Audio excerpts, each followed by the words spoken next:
Bonjour, bonjour à tous, bonjour à toi qui écoute cette vidéo. Donc ici, en compagnie de cette œuvre que j'ai intitulée Le pouvoir des couleurs et des intentions. Donc une œuvre qui est disponible à l'adoption si elle te fait vibrer, voilà, si elle résonne en toi.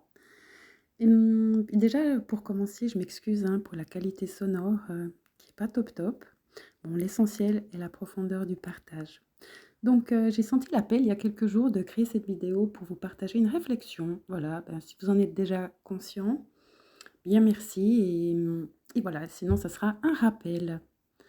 Donc j'avais envie de mettre en lumière la valeur, l'importance de l'intention, de la volonté du cœur, dans ta vie quotidienne, dans tes interactions, bien pour toutes les créations que tu partages au monde. Mmh, avec un cœur vibrant d'attention bienveillante. C'est parce que c'est une force qui peut soit être, tu vois, nuisible, ou soit mener à quelque chose de bénéfique, de sain, d'élévateur. Et en ce moment, au vu de ce qui se passe dans la réalité extérieure, dans le monde, c'est fondamental, c'est très important, tu vois, c'est ce qui va peser dans la balance de la justice divine.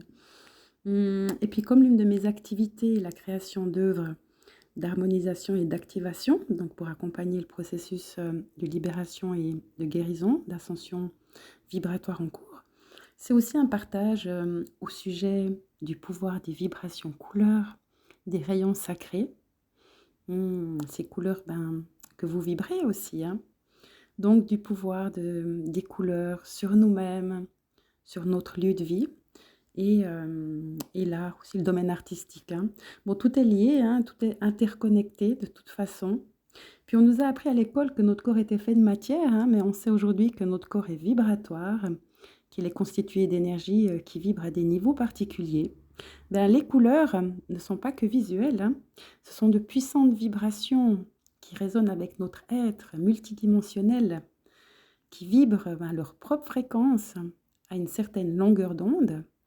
La lumière, des photons, qui a une petite partie du spectre électromagnétique et que chaque couleur correspond à un son, à une dimension, à l'un de nos 12 centres énergétiques, à la fréquence d'un organe ou une zone spécifique de ton corps.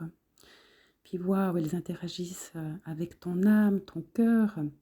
Elles diffusent leurs vertus sur tes cellules, ton champ énergétique. Puis elles ont le potentiel de guérir, d'équilibrer et de nous reconnecter à notre essence divine. Elles harmonisent le niveau vibratoire de ton lieu de vie, bien évidemment, comme les murs, les objets se chargent en fait des énergies qui les entourent. Donc ça agit sur soi, sur l'environnement de manière significative. Et c'est pareil pour les intentions. Pratiquant aussi la radiesthésie médicale, j'utilise aussi le pendule chromatique lors des soins à distance. Et puis je constate que les fréquences spécifiques de chaque couleur favorisent la libération, la guérison sur tous les plans. Puis de nombreuses études, non seulement en psychologie, vous le savez, mais aussi en biogénétique, que toutes les approches de guérison basées sur les fréquences et les couleurs démontrent, elles agissent, on sait, sur l'état d'esprit, l'humeur, sur l'équilibre de manière générale, le bien-être, et qu'elles influencent donc les cellules et leur fonctionnement. D'ailleurs, si quelqu'un est mal à l'aise avec une couleur, on trouve généralement un blocage énergétique ou une problématique physique dans le chakra associé à cette couleur. Si ça t'intéresse, on peut en parler ensemble en consultation privée. Mmh. Et puis, tu vois, je me demande si ces 2 thématiques, sont abordées, en fait, dans les écoles d'art. Ça m'intéresse de savoir, tu vois? Dis-moi en commentaire ou en message privé. Mmh, récemment, je suis allée, aux portes ouvertes d'une école d'art près de chez moi. Puis désolée ou j'ai pas à être désolée, mais moi, il y a aucune des œuvres exposées qui a touché le cœur de mon âme ou m'a émerveillée.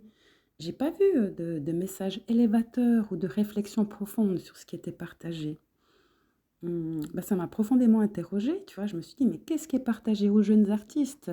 Et par extension, en fait, aux enfants de la planète, quoi. Qu'est-ce qui est partagé qui a véritablement de la valeur? Est-ce qu'on leur parle de qui ils sont véritablement, du pouvoir de l'esprit des couleurs, déjà du pouvoir de leur esprit, du pouvoir de l'esprit, des couleurs, des formes, de leur propre vibration sur la matière, et qu'elles s'impriment sur leur création et se diffusent sur le monde. Est-ce qu'on les invite à réfléchir, à développer leur discernement, à se poser des questions? Bon, ça pour toutes les écoles, mais est-ce qu'on les questionne sur leurs vœux, sur les messages qu'ils souhaitent transmettre au monde et sur l'impact de leurs œuvres, des œuvres sur la conscience individuelle et collective? Hmm. Ouais, c'est fou. Bah, tu vois, aujourd'hui, une peinture signée par un artiste renommé, connu sur la scène internationale, est souvent jugée plus précieuse qu'une autre, alors que l'intention et l'énergie qui est projetée est, bah, tu vois, est médiocre, tu vois, qu'elle est jugée plus précieuse indépendamment de son message ou de son impact vibratoire. C'est incroyable quand même de constater qu'un artiste qui a peint une simple banane, je ne sais pas si tu connais cette œuvre, ou qui a étalé sa matière fécale, oui, oui, oui, ça existe. Donc pour pas dire sa merde, bah, vend sa toile des millions. Waouh, hein, bah voilà, c'est le reflet du niveau de conscience. Et puis pour toutes les personnes bah, qui likent ces œuvres ou qui les ont appréciées, ben, ça reflète l'état d'esprit, le niveau de conscience de ceux justement qui la contemplent et l'apprécient, quoi. Waouh, réveillez-vous, quoi. Donc plein d'amour et de lumière sur ces personnes, plein d'amour sur la conscience, plein de lumière sur la conscience collective. Parce que, ben oui, des œuvres comme ça, c'est la projection consciente ou inconsciente du monde intérieur de la personne qui les a peintes, quoi. Donc projection du non-amour, des carences, des blessures, des traumatismes, de l'illusion de séparation. Alors oui, la peinture, que toute expression artistique peut être bien évidemment utilisée comme un exutoire, comme une thérapie. Alors oui, et puis et chacun est libre de s'exprimer et partager ce qu'il veut, hein. Mais est-ce vraiment utile de le partager sur la scène publique? Tu vois, j'ai envie de dire, gardez votre merde, car super l'énergie que ça déverse sur le monde, hein, non merci. Donc il est essentiel de réfléchir à l'intention derrière nos actions, nos paroles, à l'impact que ça a sur le monde, quoi. Donc soit vous créez l'enfer, soit vous créez le paradis, hein, déjà en vous, puis, bah, puis sur la terre. Donc connectez-vous, connectons-nous tous à notre grandeur, à notre puissance, à notre noblesse, à la beauté, aux vibrations de lumière, d'amour, de grâce, de grandeur et de splendeur. À Dieu que vous êtes, Dieu que nous sommes tous. Et ici, vraiment, de tout mon cœur, de toute mon âme, je tiens à remercier tous les artistes, tous les créateurs, tous les êtres qui œuvrent en conscience avec sagesse, qui expriment des pensées, leur voix, qui élèvent, qui mettent du baume au cœur. Donc, éternelle gratitude, vraiment, merci, merci, merci pour tes codes uniques, les codes uniques de ton âme et de partager des œuvres vibratoirement élevées. C'est vraiment très précieux. Merci à toi, vraiment merci à tous qui œuvrent à transmettre des messages et des énergies positives pour impacter positivement la conscience individuelle et collective. Vraiment, c'est précieux.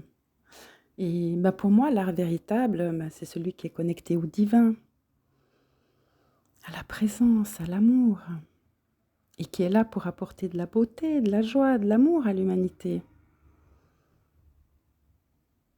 Il existe une richesse vibratoire inestimable dans ces actions, dans l'intention de l'esprit du cœur.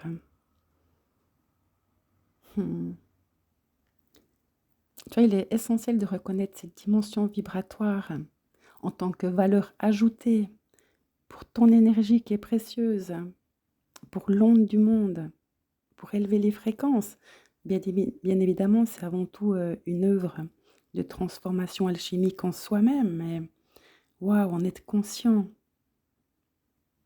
Réaliser une œuvre d'art, une création en conscience, c'est comme préparer un repas.